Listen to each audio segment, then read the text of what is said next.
Okay, we are on a recorded call. I really appreciate it. Finally, thank you so much. We made it finally after rescheduling couple of days, So help me to pronounce your name. I want to make sure I do it right. Johannes. So it starts like yogurt and then it goes Hannes. So it has a sort of guttural sound. Johannes, is that a Spanish name or that's a South African name? German, actually. German? Oh, okay. Oh, see, I'm learning from you, so I'm being a student. Johannes Castner? Castner, yes. Castner. Okay. Johannes, so your company is based in West Coast, like in the US. However, you are based in the UK or Germany? I'm currently in the UK. It's hard to say where I'm based. I'm on the move usually. During these lockdown times, I've spent my time in the UK. Let me ask the question. Where do you sleep every day? In the UK at this time. Okay. Wonderful. Yes. And how many employees do you have in your company? Well, it's a few partners that I just like 3 partners that I have. You have 3 partners, and that's it. There's no employees. No employees at this point.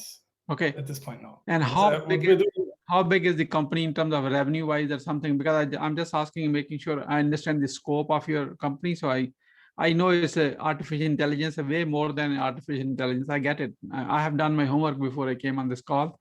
I just have few clarifying questions before I actually do the interview. So sure. It actually doesn't have at the moment any revenue yet. We're just at the point where we have noted down all of the people who we're trying to go after, the sort of the organizations that we're trying to go after. I understood. It's a pre-revenue company. Yeah, and it might still stay this way for a little while. Okay. Precisely because it's taking a little bit of time to really frame it well and go from there. So 100%. Yeah. So let me ask you a question. How do you make a living then? Because this is a pre-revenue. Where do you make the money? I worked at previous to this. I worked at eBay, so I saved up a bunch of money, and then I am now doing some consulting. I do consulting work for a company called Ancoris. It's a Google Cloud company, and I'm in the data science department, data department. So you as an employee with them or a consultant? Yeah, I'm an employee with them, but it's a consultancy. So yeah, we do different projects. We don't work on one thing. We work on a ton of different things, which is really what I want to do as well. So it's very much a complementary job to what to Collectivize, in a sense that there are these intelligent systems that we work on, like smart cities, smart hospitals, even rural areas, rural community-based, AI stuff, and obviously business things, working for companies, many different companies doing different kind of projects, AI and data warehousing projects. Okay. So this is very much related to. Okay, so you mentioned about rural and all. This is amazing. You're not focusing on the big metro cities. You're focusing on the small little ones where the AI may never even get to it. We do it all. We do it all. We have different things going on, and some of them are cities, and some of them are more rural areas, and some of them are businesses and companies, and so that's kind of understood. Johannes, I understood because I process things very fast. I'm a student of many people like you. So good. How far is going live? How far is going ready to use in a remote village in Pakistan? Just as an example, I'm originally from Pakistan, right now in Atlanta, Georgia. So how far is from actually being ready to be used, research, MVP, and then implementing somewhere? So it's kind of, I would say that the whole project will be led by the first customer. So basically we're looking to have a first customer maybe by next year. Okay. Sometime, so 2022, and this customer should be rather big entity. So either a big hospital or a big city. You are looking for a sponsor, basically. Right, like basically someone who is willing to work with us to develop, exactly the user interface that makes people really participate in this project, because what it really is, it's a platform for participation. So people have to be willing to really put in their time, put in their effort to contribute to the understanding of the system that people are living in. So it's a collective. Understood. So I understood. So it's co-creation, basically. You want to understand how they implement, then fix the kind of bugs, you know, and you can refine it, and then say use this case study to go after others. I get it. So I worked for a little company called Oracle for 5 years, so I understand what you're talking about. I have a master's in computer science. 30 years ago, it's useless now. However, I understand what you're talking about. That's the only thing I can say. You know. That's great. That's great. So, Johannes, who is that ideal customer would be a year from now? They should be paying how much to you? 50K, 100K, like a something in the range of 100K a year is probably the ultimate thing that we're going to settle for, or 50K, depending on also the size of the group. You know, so there will be, the pricing will, will have some conditionalities. You know, what we want to charge. You know, depending on the organization. Mm-hmm. So that there will be that in the beginning. The first customer will be someone who's willing to put in more cash in the beginning, and then they will get actually a discount over time. So they will, the first few customers will actually get a very, low price system in the longer run, but they have to put in a bit more in the beginning, just because it will take that, so it will take that to get that going. Basically. Okay, understood. Based on where you are right now in your business, we are a growth hacking secret show where someone who already owns the business and they have a success story to share, and they can give some success secrets and mistakes to avoid. You have seen my questions. How do you see that you fit yourself in this one? Because you are it's a good, every expert was a beginner, no issues of at all, but it's like a timing wise matching. How do you see that you are a good guest for people who are watch it and learn from your experience? Because right now you're in a process of creation, which is a great concept and great idea to do it. Well, I guess success comes in a number of ways, right? So it depends on how you look at success. So for example, we had some success, we could say, in the sense that we were part of an accelerator funded by the UK government. This is part of the reasons why I'm here, and by Google. So we had a Google credits to really get this going. So there are people who believe in the system enough to put in something. How much money UK government put it? I understand the grants, the startup ones. It's difficult to quantify this, because we got a lot of advice, and I asked the dollar, like a pound. I'm talking about the pound portion. I know the mentors are available. Google gives the servers. They value a lot of these things, so that they're, if you want to, for example, deal with taxes or these things, you have to sort of account for these mentoring things as well. So in a cash. So, but it's true. So, like, overall, I mean, so Google gave us $100,000 in cloud credits. Okay, Google. That we used and to build the basic system. So the basic system is now working because of that, right? So it's and that was basically the thing that you could say that's cash. It's not really cash; it's cloud credits. No, it still is a big. It would have taken money from your pocket, So it's a net. Exactly. Understood. Exactly.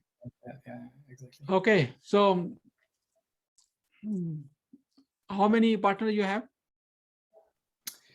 3 people who've been working with me throughout this whole time. Who is the decision maker?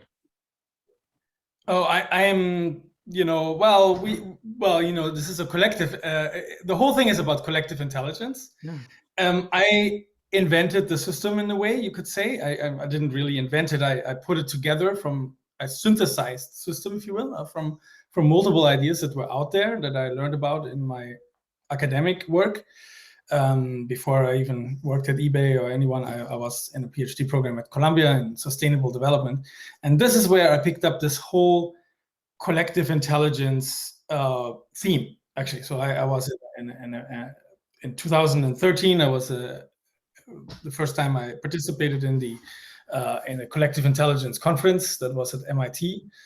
I got to meet some really interesting people there. And then I actually presented myself a poster in the next one, which was in 2000, well, not the next one, but the one after the next one. In 2015, I presented a poster of my initial ideas at the Collective Intelligence Conference in California. And right before I started working for eBay, actually. So that's really how that started. Is that what you were asking? Okay, I appreciate that. I'm ready. You have seen all of my questions? Yes, I have. Okay, any questions on my questions?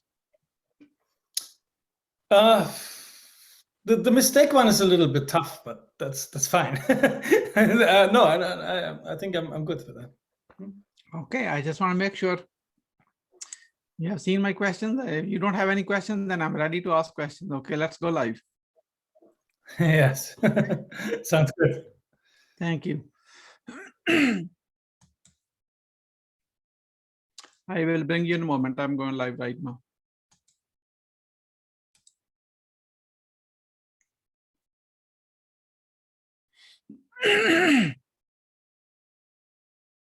Greetings and welcome to Growth Hacking Secrets. I'm your host, Mohammed Siddique from Atlanta, Georgia, and the co-author of New Success Secrets available on Amazon.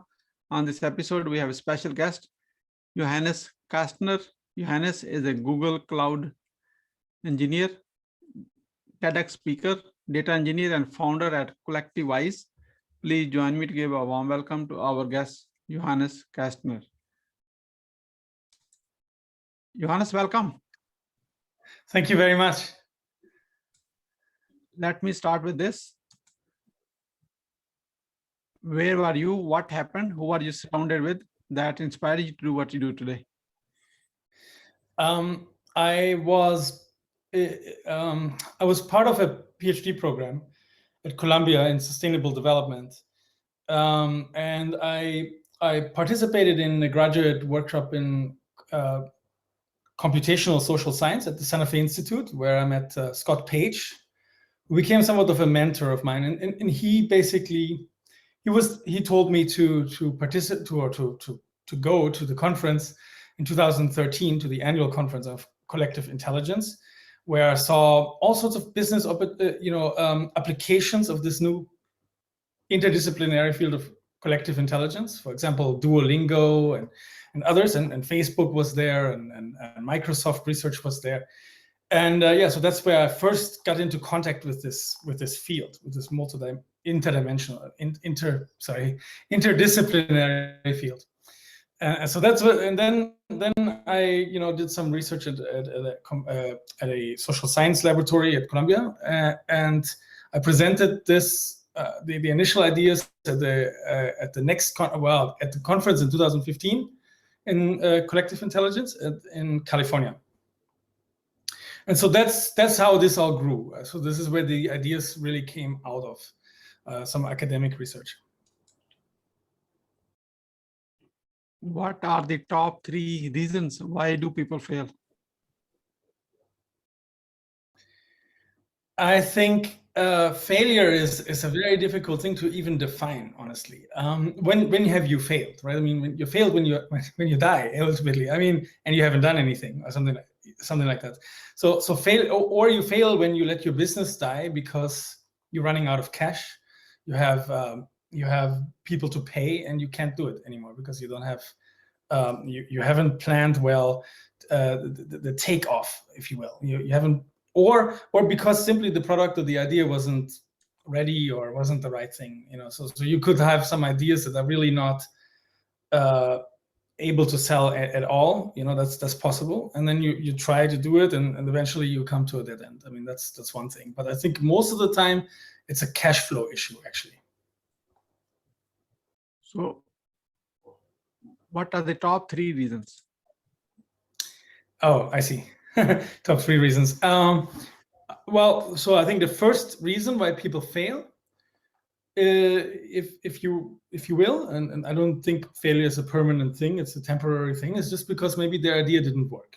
They had an idea, they thought people might be interested in this idea, they go out there, they try to sell it, they even maybe they hire someone who sells it for them because maybe they're not good salespeople, that's fine.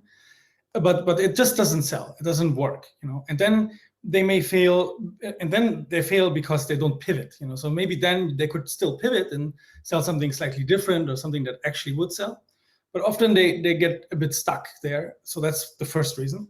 The second reason really, I think, is a cash flow problem, and I think that's the most common one, is that eventually you might not be able to match the burn rate that you have. So you have to pay your employees and yourself, and you have to keep things over the water. And if at that point you don't have any sales or investment, you can basically, you have to fail. And then the third one, let's see, a third reason to fail. Well, simply because of a human, actually very important part as well of this is, of course, a human problem, right? So your team isn't coming together. There are people who just have second thoughts. Everybody bails out. It could just be a human miscoordination or just a lack of interest at some point, and people just sort of fizzle, and then the whole thing fizzles out. So that could be the third one.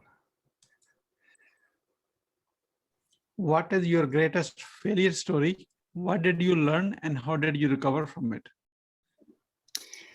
So a lot of people say that it was a big mistake, and I might, maybe myself included, to not finish this PhD in the allotted 5 years of time that I had. So you could say that, not finishing a PhD, it definitely would help me if I had this PhD right now. But recovering, I recovered by simply getting a job that paid quite well, right? You could say, or maybe that was the reason why I didn't. Actually, that was the reason why I didn't finish the PhD, because I got pulled out. I got paid quite well, and I got comfortable. So that you could say that that's a mistake.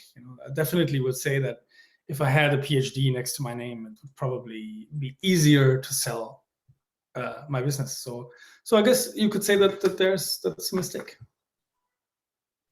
It's definitely something I regret not finishing in 5 years. What are your top 3 success secrets that others can model from? I think the very top one is that I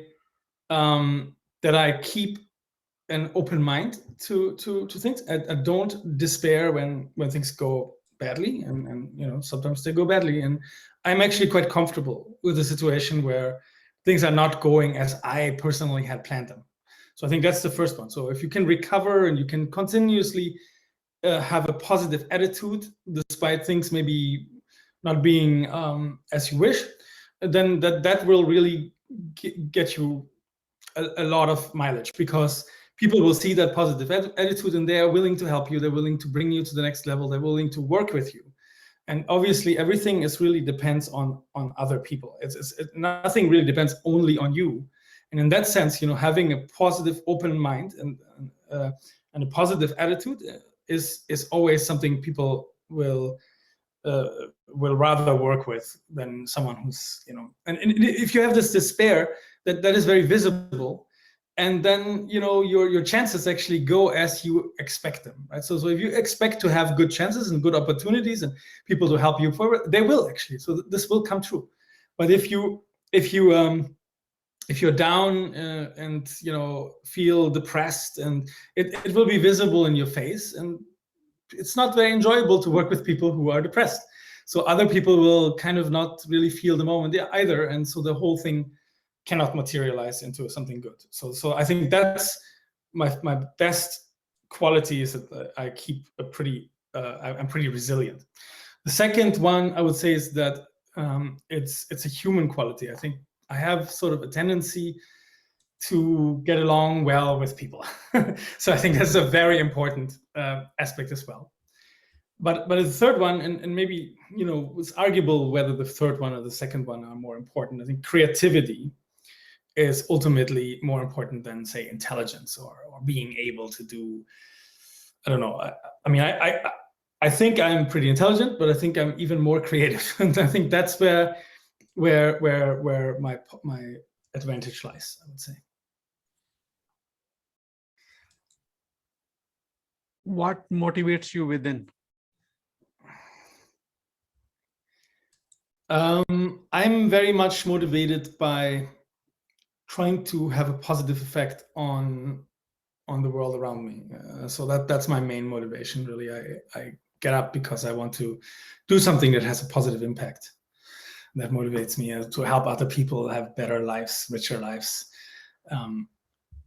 make less mistakes, perhaps make better decisions. So I guess decision sciences have motivated me because I can see that everything that that we suffer from in society, or that people suffer from, is generally a function of some decision. And the same thing with when people really feel that they're going somewhere, that they're happy, that they have great well-being. It's because of some decisions that were made, right? Not only by them, but by society as a whole, right? So it's like if we lived in the medieval times, I wouldn't be too happy, I think. But because we don't, and because there are these opportunities that other people have created for me, therefore I'm doing quite well, right? So this is, if we can just all pull on that rope, so to speak, to create more opportunities for other people all around us, then we will also have opportunities. But that's not the point. I guess the point is to expand human opportunities in the world, and that's I think that motivates me most. What is your company's motto? The simple motto is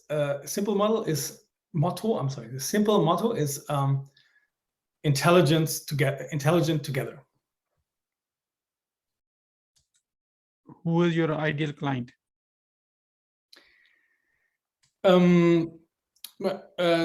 My ideal client is a collective, so it's not a person in the sense. It's more like an organization with many different people. So the more the merrier, and the more diverse the better. So the more diverse in the cognitive sense, not what they look like or where they come from. That's not so important, although that sort of ties into it perhaps.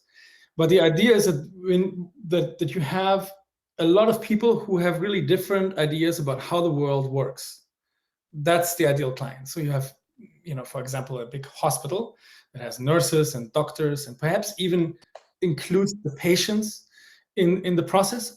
That would be an ideal client, or a city, a small city or a large city that has all kinds of perhaps income levels, classes, if you will, and situations where many different people want to are involved and are affected. And these people might have very different situations. And so the idea of Collectivize is really to allow everyone to weigh in an unbiased way, in a truth-telling way too. Like they have to express their true beliefs, because that's actually built in. They're incentivized to do that in that system. But so we want really a lot of different people, because diversity trumps ability, in fact. And so this is something that Scott Page has written quite extensively about, and I believe that. I've seen the research and I trust it. How do you find your ideal client? I have a list worked up with people in the BizTech society who have helped me with formulating the business model that I'm going with at this point. And so these people have helped us basically create a list of potential clients. And so these would be our ideal clients. So they're high-tech hospitals, sort of next-gen hospitals, if you will, cities, smart cities that already have done some technological projects, some kind of digital transformation projects. So ideally, they have some experience with that already. Ideally, they have a centralized database where they're collecting all the data that interests them at that point.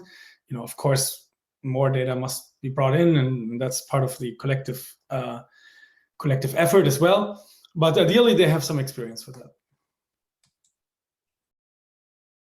How do you engage your ideal client? I've come to find that it's good to. So I find LinkedIn actually a quite good platform for engaging either clients, partners, any kind of people, all the people that I like to work with. It's easy to reach out on LinkedIn, basically, but not just to reach out, but to sort of create a relationship with people on LinkedIn over time. So, and not just on LinkedIn, also the way that I work. I work Ancoris, as I had said before, and that puts me into contact with the kinds of clients, not necessarily the clients that I like to work with Collectivize, but the kinds of clients. And so I get a feel for their kind of needs, what they really want, and then I engage with my network basically by posting things that interest me and that I think would interest them on LinkedIn, and you know, they contact me often. So it's a conversation, I guess. It's a conversation that happens on LinkedIn and also in you know, in the real world, if you will. I don't know if that makes sense. What are your well-defined products or services? This is a loaded question. So this is not a very quick answer that I can give you here. This will take a little bit of time. So the main service that we're building is a collective decision-making platform.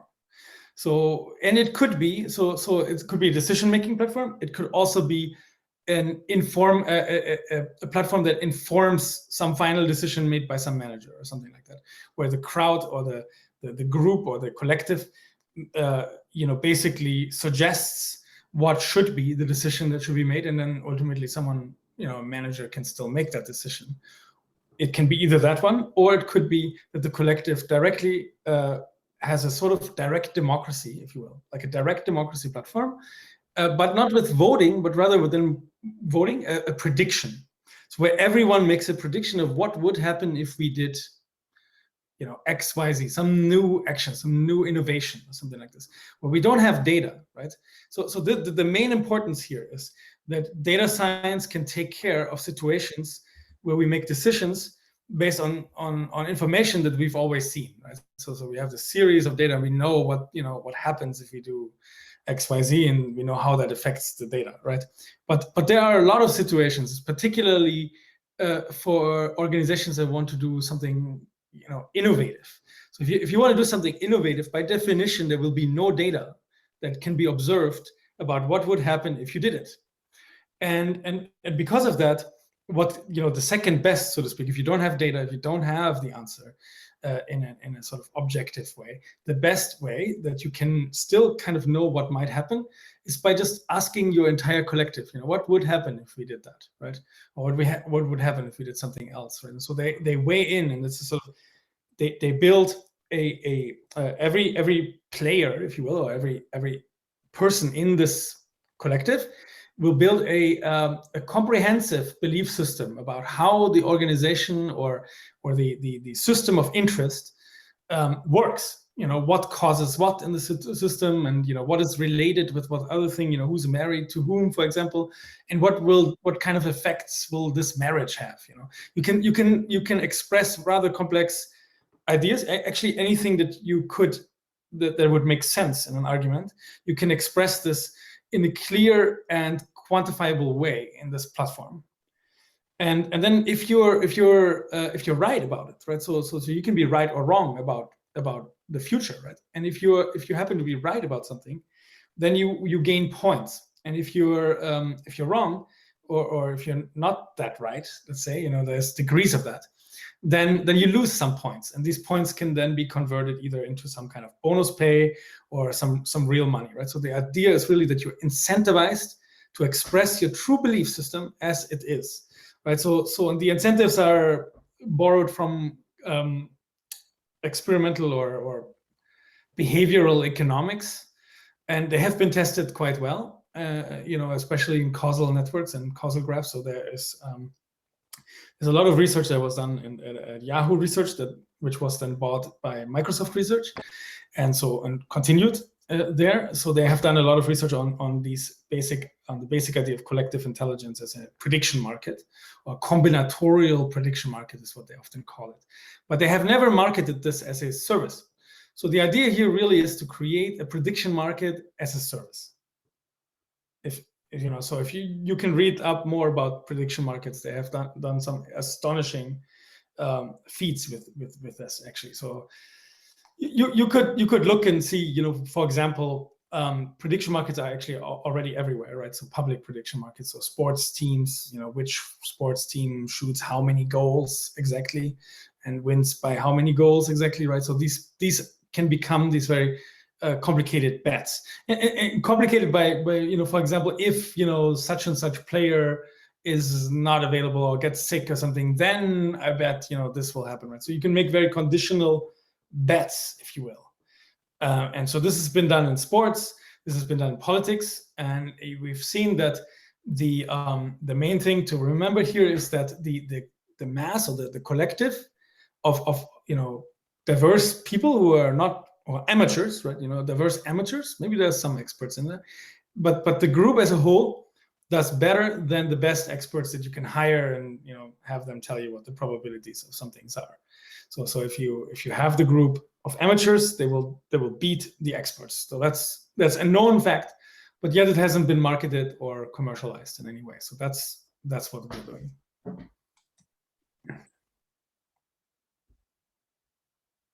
Why someone should buy from you?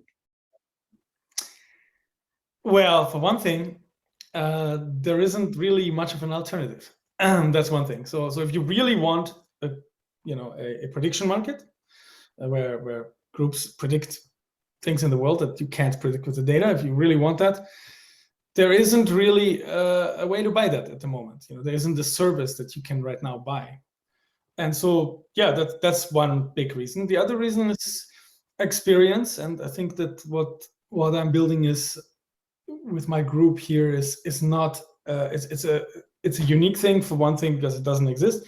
But even if it did exist, I'm working with some people who are experts in this. I don't want to give away too much of this because it hasn't been formalized yet in contracts. I don't want to really tell you the names basically of these people, but there are people who are in collective intelligence think tanks and positions that will support with research, will support our project. And so there's heavy research that supports on an ongoing basis will support our project, which I don't think is it's a plus for sure. And in fact, like I said, it doesn't really exist anywhere else. So I would recommend to buy with us. But then, yeah, I guess that's the short answer, is really that because it doesn't exist anywhere else, because we sort of invented this system as it stands. Not invented it, but we like I said before, that there's a little bit of a to explain the full system would take a bit of time, and I think that it wouldn't be that easy to understand. So I'm going to omit that. But let me just say that it's not just a prediction market. There's some other things to that will make it more general. So you can express all kinds of general beliefs that you cannot in any existing system express in this way, in a incentive compatible way. Just hypothetically, how would you crush your competition? How would I crush my competition? Well, by simply being innovative, right? By having, so let's say let's say next year I have a client and this thing works, our system works, and let's say someone else copies it and comes out with a similar system, just in order to put some meat on what that would mean. What is a competition, right? So then maybe they have more money, they have more resources, and they might be building a bigger team quicker or whatever, and then they would have that system. But I think that we're really built, for one thing, our internal decision making is also collective. So there's not one boss. It's not just me. And the people I tend to work with are very thoughtful, very intelligent, very well-educated people. So that's one thing that could probably be copied. Someone else could hire really intelligent, very smart people. But I think that it's a matter of innovation. Who invented this? Who synthesized this? Who's put a lot of thought into this? I guess all of these things could, in theory, be such that there are other players on this market, and crushing there might be 3 or 4 players that have room in the system, actually, in effect, right? So I'm not even sure that it's necessary to crush the competition in that sense. Just as long as there is a lot of cities in this world and a lot of hospitals, there could be quite a bit of competition, and it wouldn't really matter that much. or do you deliver a 5-star client experience? That's actually something the client will deliver with us. So I guess the idea there is, co-creation, as you know, is quite a common thing now. A lot of startups do this co-creation kind of thing. But co-creation in a traditional way, that means that you're working with the executives of a company or something like this to co-create your product. Well, we're not doing that. What we're doing is we're working with everyone, all the users, in an ongoing way, learning from their behaviors, what they like and what they don't like, not just asking them questions. Do you like this? Do you like that? But that also, obviously always being in constant communication with them. So having methods such as, for example, chatbots and conversational interfaces more generally, to have constant feedback with your users and really learn from them and how they want to express themselves, whether something is too complicated, is easy to do, whether it incentivizes them, they want to do it, they get something out of it by engaging with the system or contributing to the system. So that's kind of the dance that we're designing. So we're designing not just a fixed product, but a continuous learning product, a product that continuously learns from all of the users what they like to do and what makes them do more of the things we want them to do, which is to express their beliefs. Right? So that's what it is. It's a constant dance. It will not be a fixed product. It will be a moving product, so to speak, a continuously learning product. How do you use your sales proposals to close more deals?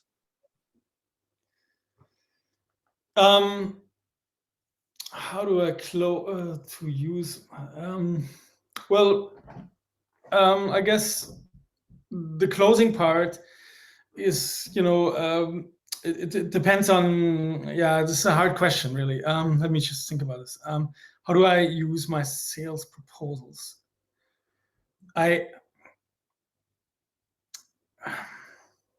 So I think that the proposals don't necessarily, it's I guess what it is that here's really what it is that the clients that I'm talking to, the prospective clients that I'm talking to, are already almost there. So the proposal is just sort of nudging them over that little edge, right? So they see already that they have an intelligent system. They invested lots of money into a data warehouse and into, collecting the data correctly, structuring it correctly, making it accessible to everyone. They spend all of this money. They have all of these graphs that they can plot now easily, right? So that you can make all kinds of plots and so on.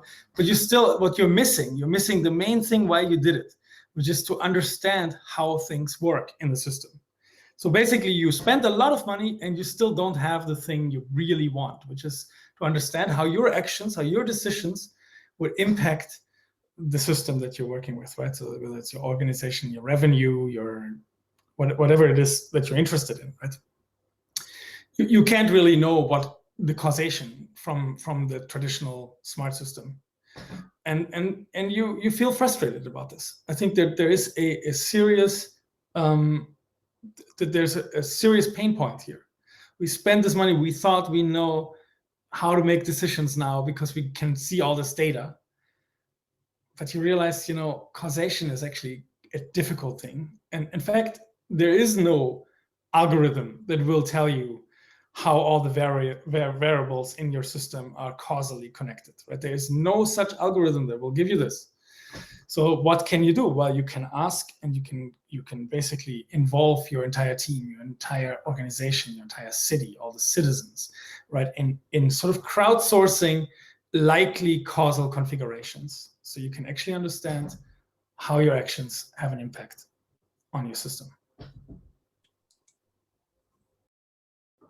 How do you convert your clients into your brand ambassadors? Well, so you're probably familiar with a company called Slack. Slack does this really effectively, right? So basically the idea is you're using the system, you like what it does, you can't really find it anywhere else. And even if you could, you really like the way that it works. That's the goal, right? So you really enjoy the interface. You enjoy being able to express this thing as an individual, right? So as an individual of a collective, you really enjoy working with the system. That's the goal.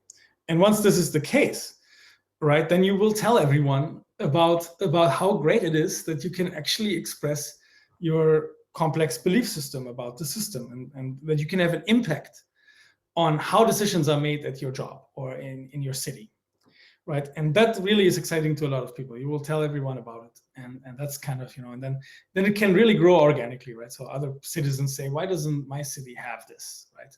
And that's basically what a brand ambassador, I guess, does, right? It walks around, and this person walks around and tells everyone how wonderful your products are. Well, that can be done if we have wonderful products, and we can have wonderful products by learning how to make our products wonderful to the people who use them continuously. How do you handle an angry client? An angry client, well, I've had this situation once, and I guess this is not an easy situation for a lot of people. But again, like I was saying before, I am quite a resilient person. So what I would do is I listen to them. I listen to their concerns, as far as they have concerns, real concerns.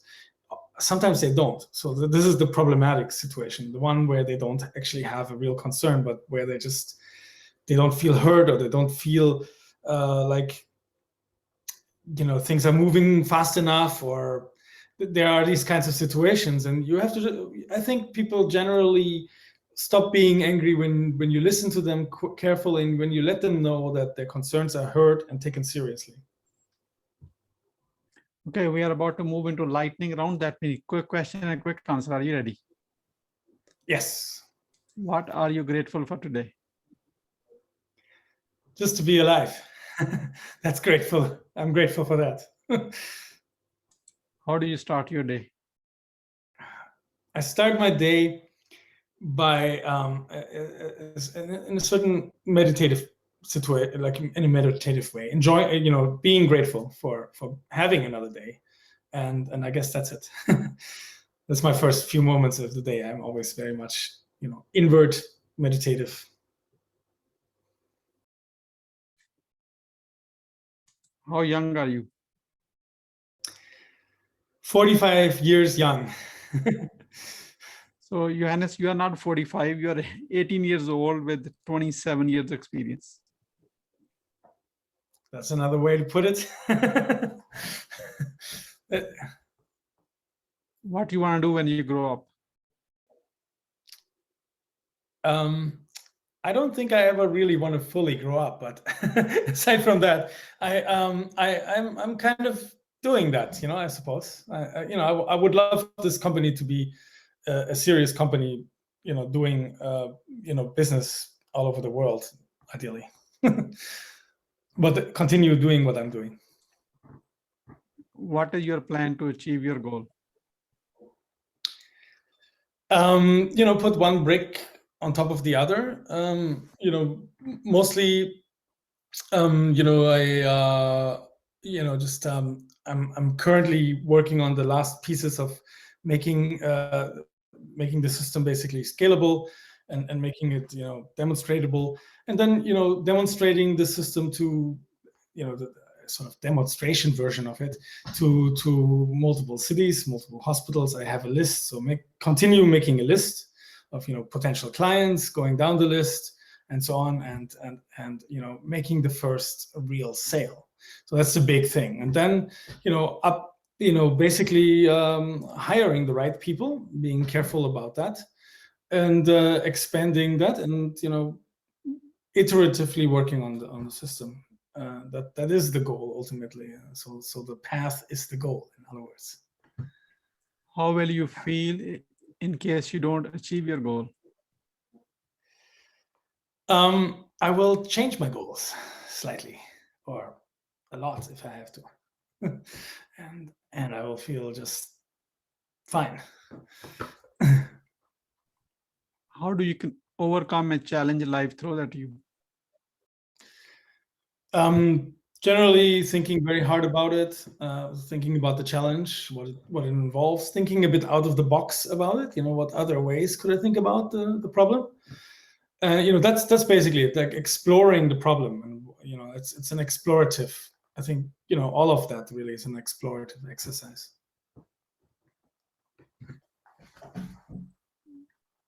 What is the advice you will give to younger yourself?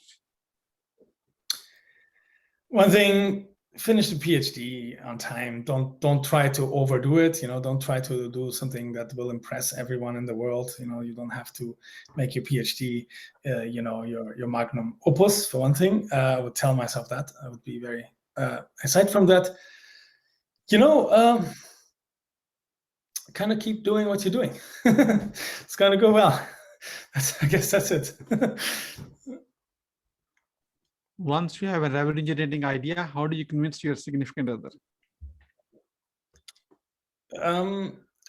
Well, my wife basically invested a lot of money already in this idea, so I guess I've done that by simply, explaining the idea to her and working kinks out with her, listening to her as well. To what is her input. She's given me great input. She's actually been a driving force the whole time.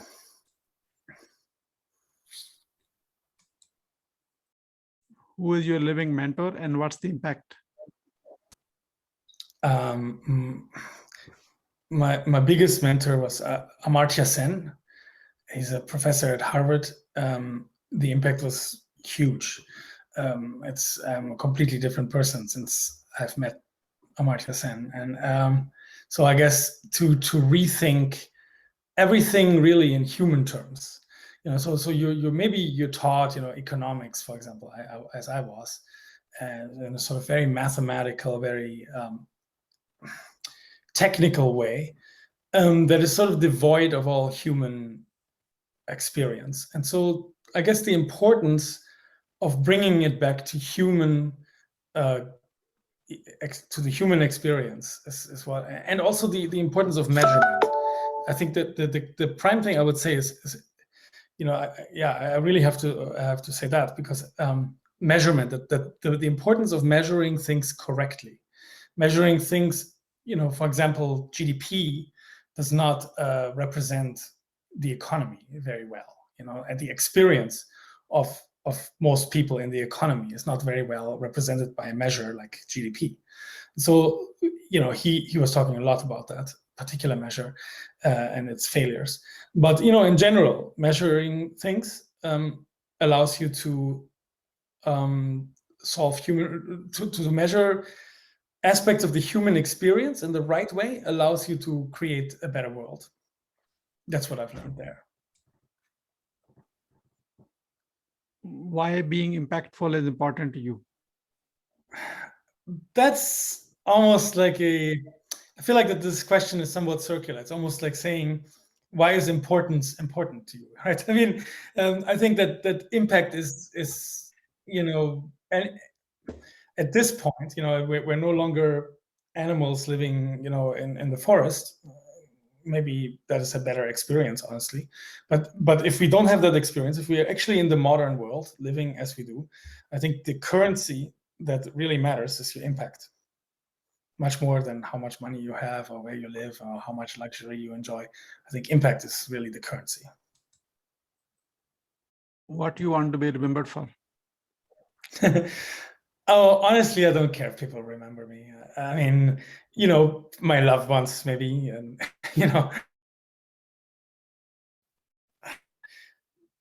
if people remember me, I hope they remember me as a loving human being who cares about other human beings.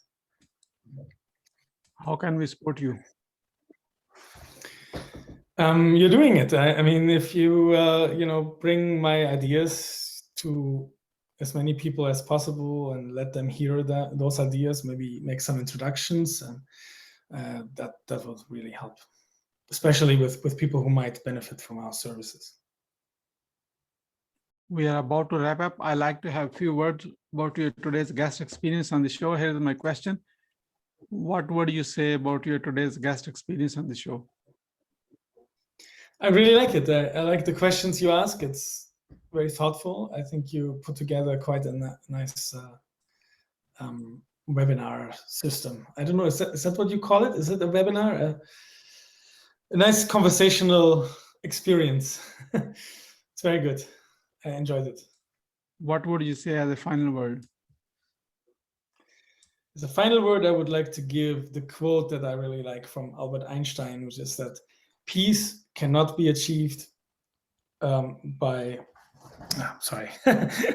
Hold on. Let me make sure I get this right. Actually, I don't want to screw this up. Hold on. I think that's just to make sure I want to give the right quote, right?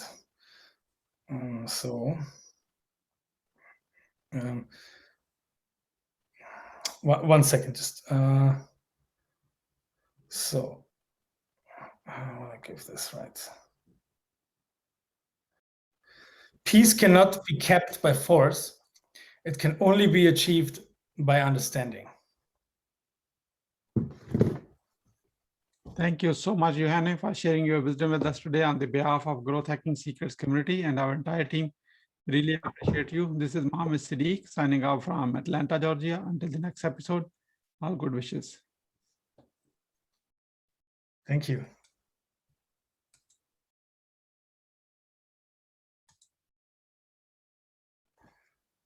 Thank you so much. Johannes, let me say this. You are not as good as you think. You are better. Oh, thank you. I appreciate that. Yeah. So you will receive links to this one. We were live on YouTube, Facebook, and Twitter. I'm going to give you a YouTube link right now, which you can share it on your profiles. You know. By the way, are you on Yes. Are you on Facebook too? Yes, I am. Okay, I'm going to give you the Facebook link too, so that way you can share it over there too. Oh, great. Yeah. Let me give you right now. So I'm going to find you right now. 1 second. We're done. Okay, yeah, this is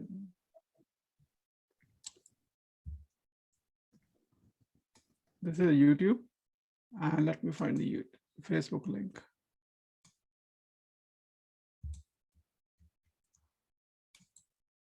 Okay, on Facebook you can share the Facebook one. So you just take the live one, or you're going to edit it? We will edit it too. However, you want to share it the way it happened, so it's better. We will edit that too. Sounds good. So, yeah. Do you use Twitter? Not much, but a little bit. Yeah, I'm on there. Okay, let me give you the tweeted. Much more. We were live on Twitter as well. You can retweet it. So I'm going to. Wonderful. I will. I'm going to give you the link right now. So. Thank you so much. Anything else I could have done better with you? No, it was really wonderful. Thank you very much. I know the questions are like a thoughtful. You have to kind of think before you answer it. Some of them, yeah. Some of them, they really woo. I have to rethink them. I can't do much. I gave you questions in advance, so yeah, you can't say I didn't know this. There were no got you questions. Right. Absolutely. Yeah, no, I really appreciate that. When I wish you all the best on your platform, and anytime now we are connected, anytime you feel we can be any help in making introduction or something, because we have a large network, and some of them are also hospitals. So. Wow, that's great. Yeah. That's really good. Okay, whenever you are really ready to go kind of live, and I gave you. Thank you so much. Thank you. Have a great day. Okay, well, let me make sure I click on all of these things so that I don't lose them. Yeah, you can. You see all three of them. Okay. Yeah, thank you very much. Thank you. Okay.